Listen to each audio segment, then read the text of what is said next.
First Contact's fatal assumption. High Commander Vexterra of the Kethrani Alliance stood before the holographic display, her iridescent scales reflecting the soft blue glow of countless tactical readouts. The newly discovered planet, designated Sol 3 by their scouts, rotated slowly before her, its blue-white marble appearance belying the primitive civilization they detected on its surface.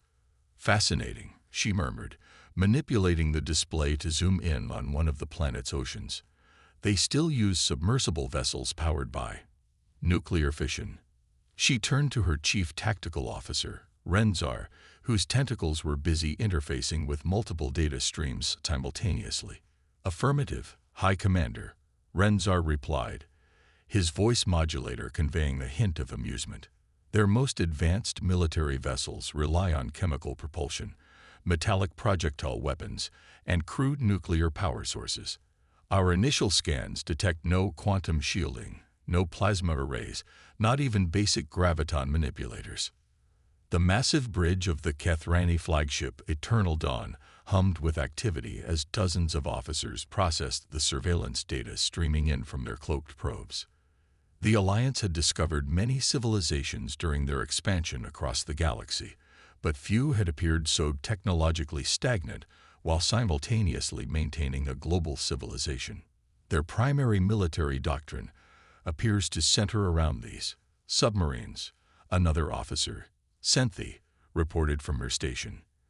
Large metal tubes that hide beneath their oceans, carrying primitive atomic weapons and projectile launchers. They maintain thousands of orbital satellites, yet most serve only for communication and observation. Their space presence is minimal. A single orbital habitat and a handful of chemical rockets. Vexterra's inner eyelids flickered in contemplation. The standard First Contact protocols call for overwhelming technological displays to ensure peaceful submission to the Alliance. But this species, these humans, seemed so far behind that such displays might be unnecessary. "Launch a closer observation probe," she commanded. "Let's see how their defensive systems react to a more obvious presence." The probe, a sleek crystalline construct powered by zero-point energy, descended through Earth's atmosphere. Its quantum shields were capable of deflecting any known weapon in the galaxy. The humans' primitive radar systems detected it immediately, as expected. "They're scrambling aircraft," Renzar reported. "Primitive atmospheric vessels using chemical combustion engines. They're armed with metallic projectiles and small explosive devices." Vexterra's scales rippled with amusement. "Let them approach. Their weapons can't possibly penetrate our shields. Let's observe their response patterns." The human fighters approached the probe cautiously. Their radio communications, easily intercepted and translated by the Alliance's AI systems, revealed their uncertainty about the unknown object. Then, without warning, they opened fire. What happened next would be studied in Kethrani military academies for generations to come. The primitive missiles launched by the human aircraft didn't attempt to penetrate the probe's shields directly. Instead, they detonated in precise patterns around it, creating complex electromagnetic pulses that interfered with the probe's quantum field generators. As the shields fluctuated, simple tungsten rods, accelerated to hypersonic velocities, struck the probe's hull. "Impossible," Renzar whispered, his tentacles writhing in agitation. "The probe, it's been destroyed." Vexterra's scales flushed dark with anger and embarrassment. "How? Their weapons are centuries behind our technology." "High Commander," Senthi's voice was tight with concern, "we're detecting multiple launches from the human submarine fleet. Their satellites are repositioning. And there's something else. Energy signatures we hadn't detected before are activating across their planet." Vexterra stared at the tactical display as new data streamed in. The humans' primitive submarines were surfacing in coordinated patterns across their oceans. Their obsolete satellite network was revealing previously hidden capabilities, and their simple ground-based installations were powering up systems that hadn't appeared in any of their scans. "We've made a terrible mistake," Vexterra realized, her scales paling. This isn't a primitive civilization at all. Those aren't outdated weapons. They're deliberately maintained alternatives. We haven't been observing their limitations. We've been watching their backup systems. As if to confirm her revelation, the humans launched their first true counterattack. It wasn't the crude nuclear weapons they'd feared, nor the simple projectiles they'd expected. Instead, the Kethrani fleet found itself facing a perfectly coordinated assault that combined seemingly obsolete ballistic technologies with startlingly advanced electronic warfare. The High Commander watched as her supposedly invincible fleet scrambled to respond to attacks they'd never trained for, because they'd assumed such weapons were too primitive to be a threat. The humans hadn't fallen behind in technology. They'd simply never abandoned the tools that worked, even as they developed new ones. All ships, defensive positions, Vex Terra ordered, her voice steady despite the chaos unfolding around her. And send a message to High Command. Tell them we've discovered why humans keep their outdated weapons, and we're about to learn exactly how effective they can be. The silent stars. The silence of deep space was shattered by the sound of klaxons aboard the Kethrani flagship Eternal Dawn. High Commander Vex Terra's command center had transformed from an ordered hub of galactic conquest into a maelstrom of confusion and rapidly shifting tactical displays. Multiple contacts emerging from the human oceans, Senthi reported, her tentacles dancing across holographic interfaces. Their submarine fleet is surfacing in coordinated patterns we've never seen before. Each vessel is launching what appear to be.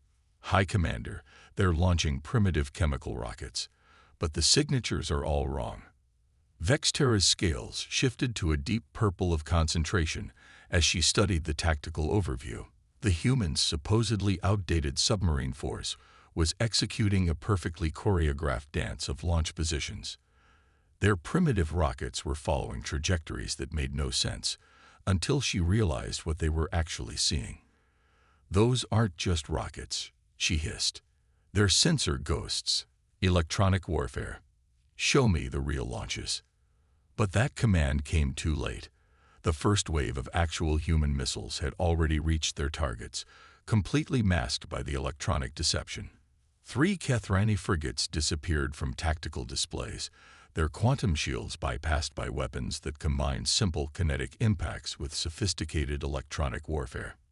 Impossible, Renzar muttered, his voice modulator crackling with stress. Their submarines are completely invisible to our quantum sensors. We're detecting no energy emissions, no gravitic disturbances, nothing that should be possible with their level of technology. Because we're looking for the wrong things, Vex Terra realized. Their submarines don't use quantum drives or zero-point energy. They're running on nuclear power and electric motors. They're not trying to hide their energy signatures. They barely have any to hide. We've been scanning for technology they deliberately chose not to use. The tactical situation deteriorated rapidly. The human submarines, nearly invisible to Kethrani sensors, were executing what appeared to be centuries-old naval warfare tactics.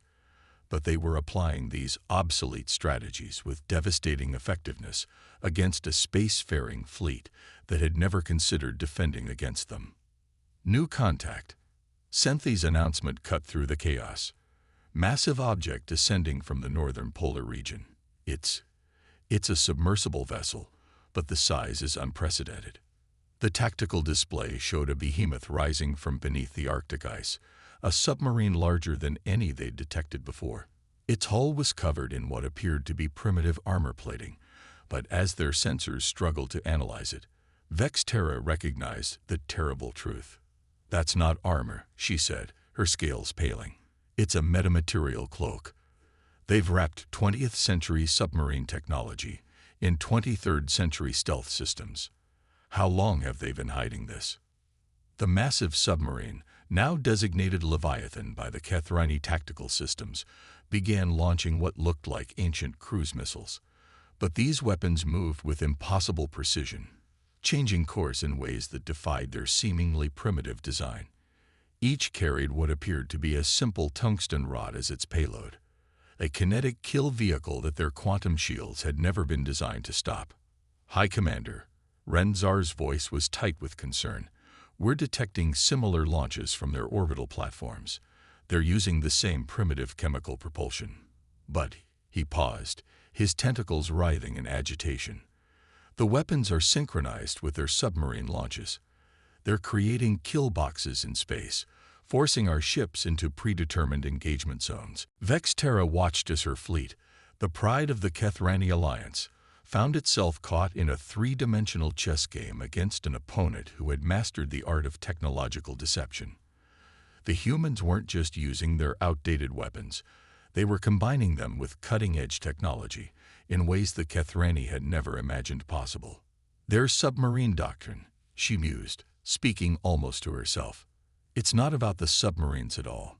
It's about mastering silent running, about striking from stealth. They've applied those same principles to space warfare, but they kept the old technology as a backup, as a redundancy." A new alert drew her attention back to the tactical display. The Leviathan had launched something different, devices that appeared to be simple sonar buoys, like those used in ancient submarine warfare. But as they deployed, they began emanating complex quantum interference patterns that played havoc with Kethrani sensors. "They've weaponized their own technological history," Vexterra realized. "Every obsolete system is a deliberately maintained alternative. Their submarines aren't relics. They're proof that humans never abandon a working strategy. They just layer new technology on top of it." The battle continued to unfold with brutal efficiency. Human submarines, nearly invisible to Kethrani sensors, coordinated with their space forces to create overlapping fields of fire. Their primitive chemical rockets carried warheads that combined simple kinetic impact with sophisticated electronic warfare. And through it all, the Leviathan moved through the waters of Earth like a ghost, its hybrid of old and new technologies, making it nearly impossible to track. "High Commander," Senthi reported, her voice steady despite the chaos, "we're detecting new energy signatures from their lunar installations. They're powering up systems that we can't even classify. The technology appears to be centuries ahead of anything else we've seen from them." Vexterra's scales shifted to the deep blue of grim understanding. "Of course. They showed us their primitive technology first. Let us think we were dealing with a simple civilization. Now they're revealing their true capabilities, layer by layer." She turned to her command staff, her inner eyelids flickering rapidly. "They're not just fighting us. They're teaching us a lesson about assumption and preparation." As if to emphasize her point, the Leviathan launched another salvo of missiles. These looked exactly like the previous ones, simple cruise missiles with kinetic warheads. But when the Kethrani ships tried to intercept them using the same countermeasures as before, the missiles suddenly shifted tactics, revealing completely different capabilities. "They never used the same trick twice," Renzar observed, his tentacles moving in patterns of distress. "Every weapon system has multiple layers, multiple operating modes. We can't predict what any given attack will actually do." The High Commander watched as another Kethrani ship disappeared from tactical displays, its quantum shields useless against the combination of old and new technology the humans were employing. She had come to this system expecting to find a primitive civilization clinging to outdated weapons. Instead, she had found masters of technological integration, who had turned their own history into a weapon more effective than anything the Kethrani had anticipated. "Send a priority message to High Command," she ordered, her scales now showing the white patterns of urgent warning. Tell them we have grossly underestimated the humans' capabilities. Their outdated weapons aren't a sign of technological stagnation. They're part of the most comprehensive defense doctrine we've ever encountered." As she watched the battle unfold, Vexterra couldn't help but wonder what other surprises the humans had in store. They had already proven that their submarine doctrine was more than just naval warfare. It was a philosophy of silent strength and hidden capability that they had applied to every aspect of their military technology. And something told her they were just getting started. "Prepare for Phase 3 defensive operations," she commanded, knowing that her fleet had already lost this engagement, "and begin compiling everything we've learned about human tactical doctrine. The Alliance needs to understand exactly why these primitive humans have maintained their old weapons alongside the new, before it's too late. Primitive Ingenuity. High Commander Vexterra watched the tactical display with a mix of horror and fascination as another wave of human rockets ascended from Earth's surface. The crude chemical propulsion systems left obvious thermal signatures, signatures that her fleet's targeting systems could easily track. And that, she now realized, was exactly what the humans wanted. Multiple launches detected from their ground-based silos, Sci-Fi reported. Primitive chemical propulsion, standard ballistic trajectories. Wait, her tentacles froze over the holographic controls. The trajectories are wrong. They're all wrong. The rockets were indeed following ballistic paths, at first. Then, without warning, they began to maneuver in ways that should have been impossible for chemical rockets. Some split into multiple warheads, others released clouds of simple metallic chaff that somehow interfered with the Kethrani's most sophisticated sensors. Still others seemed to simply disappear, only to reappear from completely unexpected vectors. They're using their own exhaust trails as cover, Renzar observed, his voice modulator barely containing his astonishment. The obvious thermal signatures aren't just rocket exhaust. They're deliberate sensor bait. Every launch creates a complex pattern of heat and electromagnetic interference that masks their actual attack vectors. Vexterra's scales shifted to deep crimson as she understood the full implications. They're not just launching rockets. They're creating a three-dimensional battlefield of sensor chaos. Every primitive chemical rocket adds another layer of confusion to our targeting systems. The human assault continued with methodical precision. Their ground-based launches used simple chemical propulsion, but the rockets carried payloads that combined multiple technologies from different eras. Some warheads contained nothing more than tungsten rods, century-old kinetic kill vehicles that proved devastatingly effective against quantum shields designed to stop energy weapons. Others released sophisticated electronic warfare packages hidden within seemingly crude shells. New launch detected. Sci-Fi's announcement carried a note of panic. This one's different, much larger thermal signature, coming from their Moha facility. The tactical display showed a massive rocket rising on a column of chemical flame. It looked like something from humanity's early space program, enormous, inefficient, and seemingly primitive compared to the Kethrani's antimatter-powered ships. But as it reached the upper atmosphere, it revealed its true nature. By the first light, Renzar whispered, his tentacles coiling in shock. The outer stages aren't just rocket shells. They're metamaterial sensor baffles. They've racked quantum technology in primitive chemical rockets. The human launch vehicle shed its outer stages, each piece precisely calculated to create a complex pattern of debris and sensor interference. The final stage emerged from the chaos, revealing a weapons system that combined centuries-old rocket technology with cutting-edge innovations the Kethrani had never imagined. They're not just using old technology because it's reliable, Vexterra realized. They're using it because it's unexpected, because we've become so dependent on detecting quantum signatures and energy emissions that we've forgotten how to track simple ballistic trajectories through three-dimensional space. The massive rocket released its payload, dozens of smaller projectiles that looked like crude nuclear weapons from humanity's past. But these weren't simple atomic bombs. Each warhead contained a sophisticated combination of technologies. Quantum field generators wrapped in primitive explosives, electromagnetic pulse emitters housed in simple metal shells, and kinetic penetrators guided by artificial intelligence systems that required minimal energy emissions. High Commander, Sci-Fi's voice was tight with urgency. We're detecting similar launches from multiple sites now.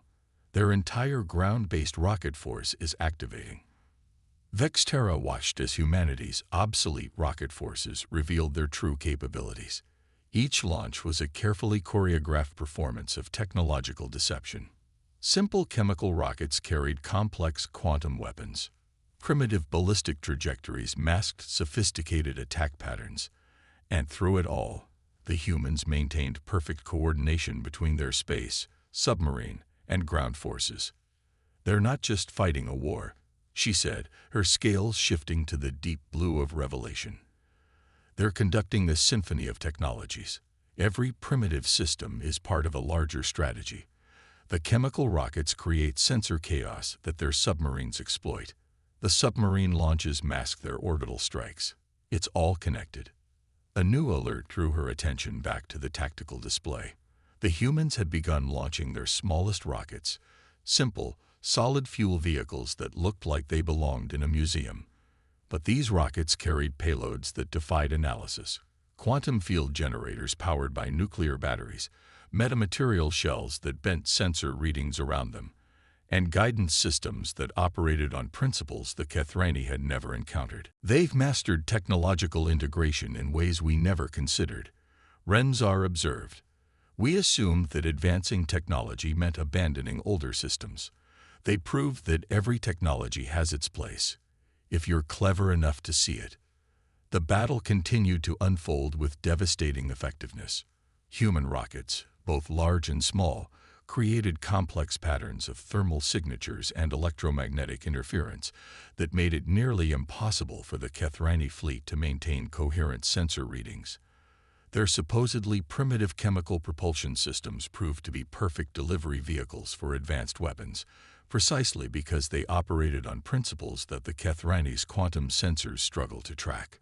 "Signal from the eternal light," Senthi reported. "They're detecting something new from the humans' polar launch facilities.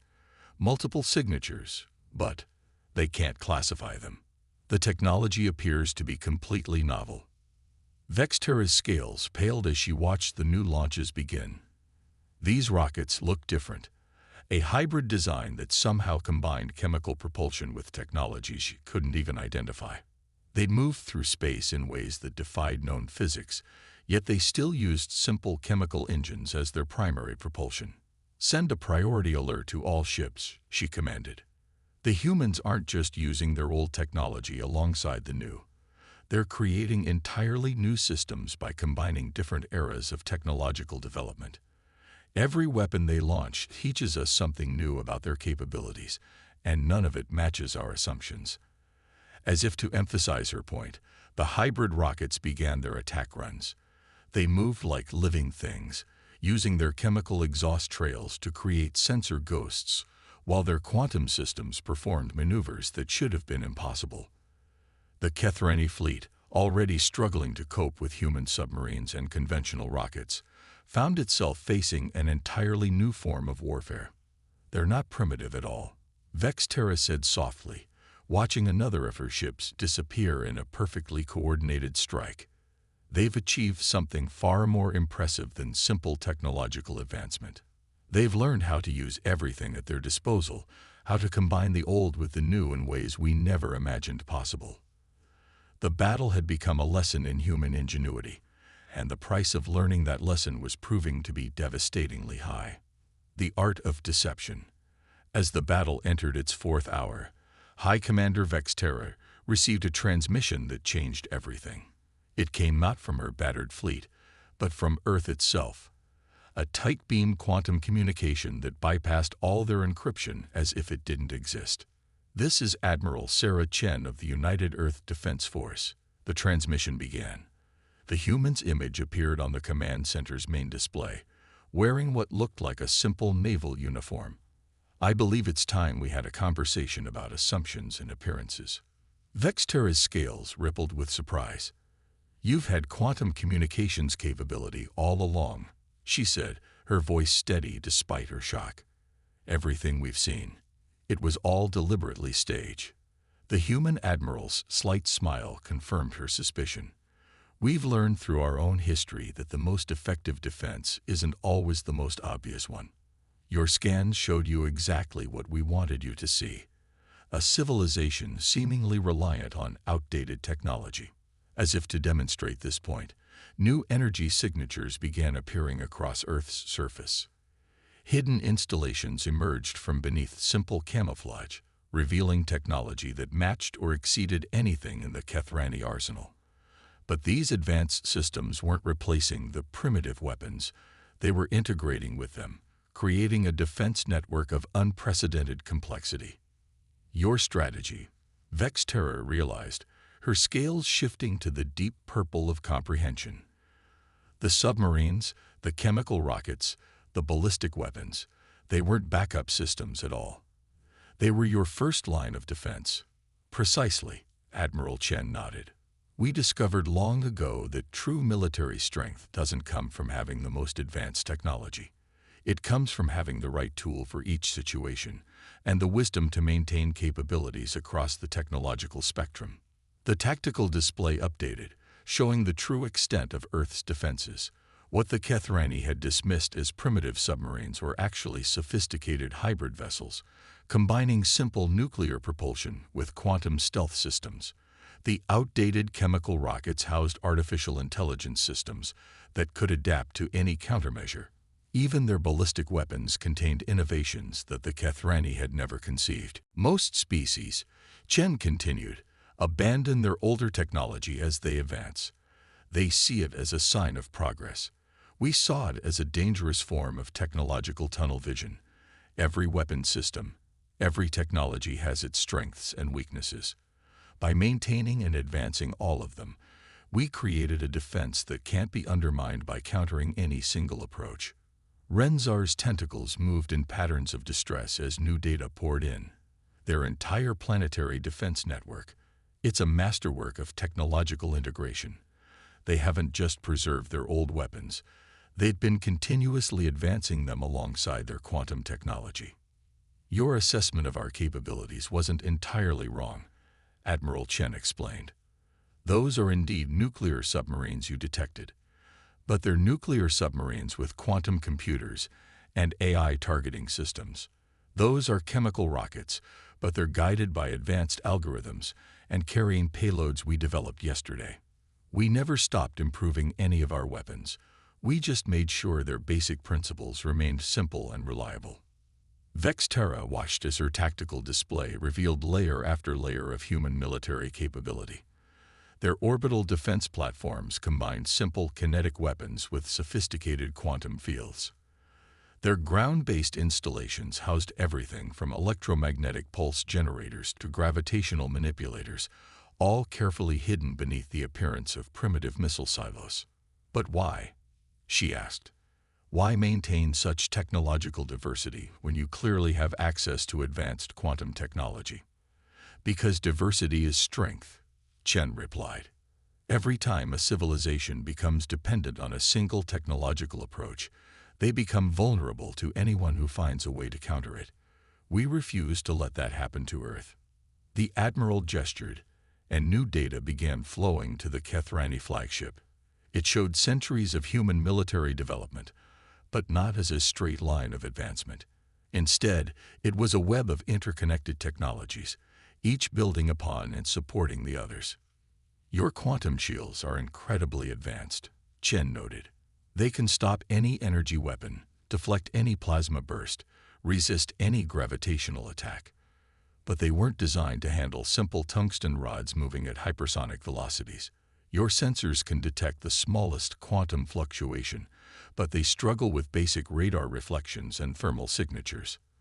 Vexterra's scales shifted to the white of warning as she understood the full implications.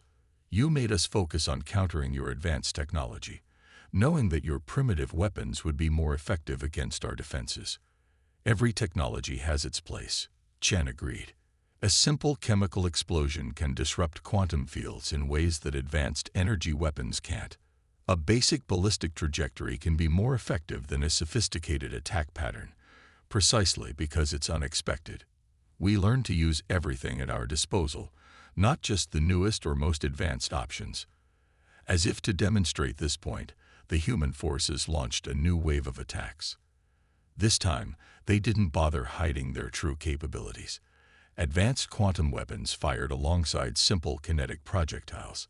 Sophisticated AI systems coordinated with basic mechanical triggers. Every layer of human military technology worked in perfect harmony, each system covering the weaknesses of the others. We could have shown you our quantum technology from the start, Chen said. We could have matched your advanced weapons with our own. But that would have led to a simple contest of technological superiority. Instead, we showed you something far more important: the danger of assuming that newer always means better. Vexterra looked at her tactical display, watching as her mighty fleet struggled against an enemy that had mastered the art of technological integration. The humans hadn't just preserved their old weapons, they had turned technological diversity itself into a weapon, one that the Kethrani had never learned to counter. "You never abandoned any working technology," she said slowly. "You just kept building, learning, improving, and waiting for someone to make exactly the mistake we made today." Admiral Chen's expression remained neutral, but there was a hint of satisfaction in her voice. "Consider this a lesson in human military philosophy, High Commander. We don't believe in replacing the old with the new. We believe in making everything work together. It's served us well so far." The battle had become a demonstration, and the Kethrani fleet had become unwilling students in a lesson about the true nature of technological advancement. It wasn't about abandoning the old for the new. It was about understanding that every technology, no matter how primitive it might seem, could still have its place in the grand strategy of survival. A lesson in history. In the aftermath of the battle, High Commander Vexterra found herself in an unprecedented situation. Sitting across from Admiral Chen in a simple conference room on Earth's lunar base. The room's walls appeared to be made of basic lunar concrete, yet subtle quantum field readings suggested layers of technology far beyond anything the Kethrani had expected to find. "Your people aren't the first to underestimate us," Chen began, pouring what she called coffee into simple ceramic cups. "And I suspect you won't be the last. But you are among the few who have lived to learn from the experience." Vexterra's scales shifted through patterns of embarrassment and curiosity. "We spent decades studying your civilization. How did we miss so much?" "Because you were looking for advancement in only one direction," Chen replied. "You expected to find a linear progression of technology, primitive to advanced, simple to complex. Instead, we gave you something far more intricate: technological diversity." The Admiral activated a holographic display, but not with quantum controls. She used what appeared to be a simple mechanical switch. The resulting projection showed Earth's military history, spanning centuries of development. "Look here," Chen pointed to various moments in human history. The invention of gunpowder, the development of submarines, the creation of nuclear weapons.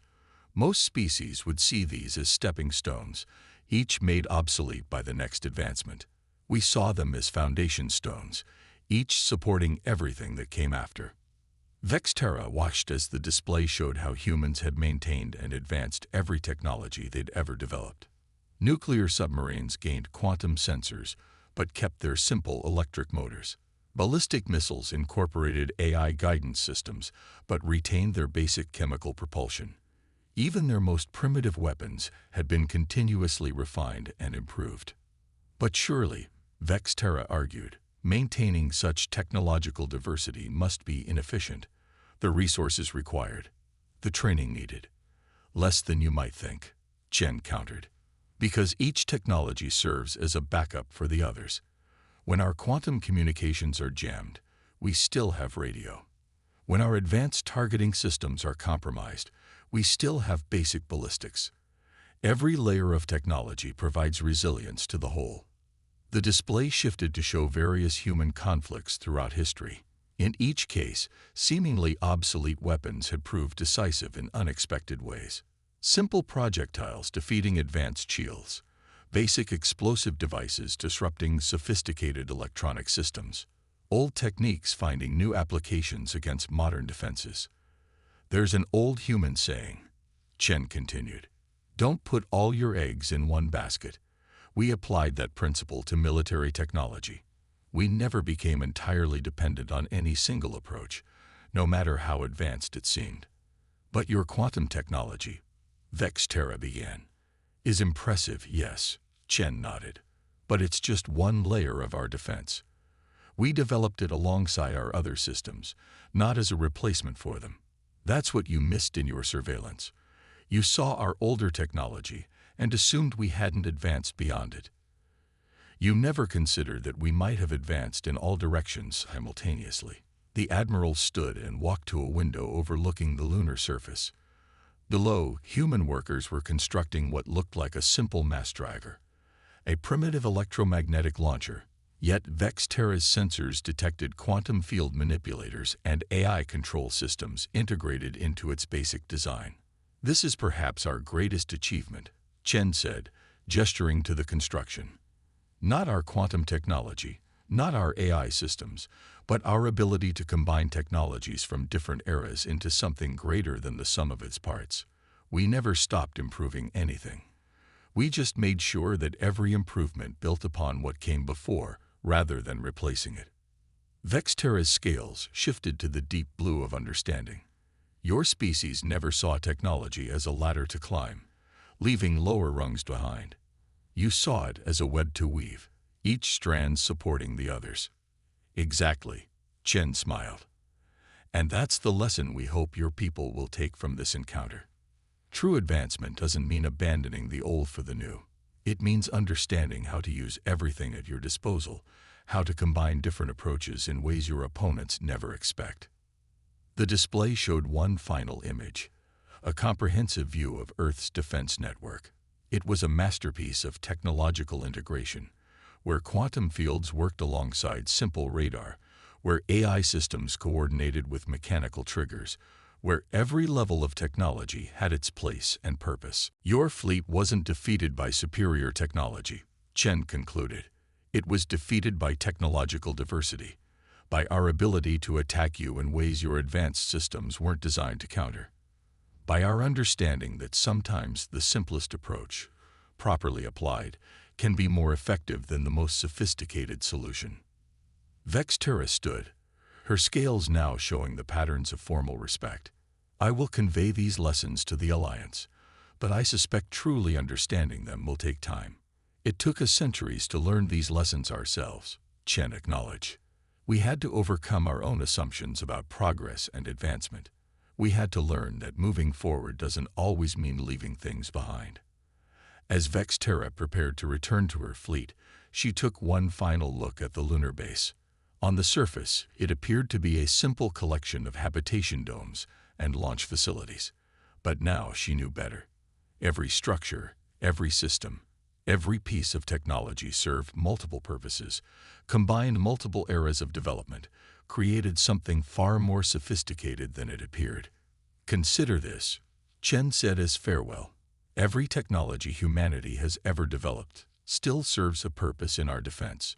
Not because we couldn't replace them, but because we understood that true strength lies in having multiple options, multiple approaches, multiple solutions to every problem. That's not primitive, that's wisdom." The High Commander left Earth's orbit with a profound appreciation for human ingenuity. Her people had come expecting to find a civilization trapped in technological adolescence. Instead, they had found masters of technological integration, who had turned their entire history into a weapon more effective than any single advanced system. The Kethrani Alliance would need to completely reassess their understanding of military technology. They had learned the hard way that true advancement wasn't about reaching the highest rung on the ladder. It was about building a ladder so strong that no single broken rung could make it fall.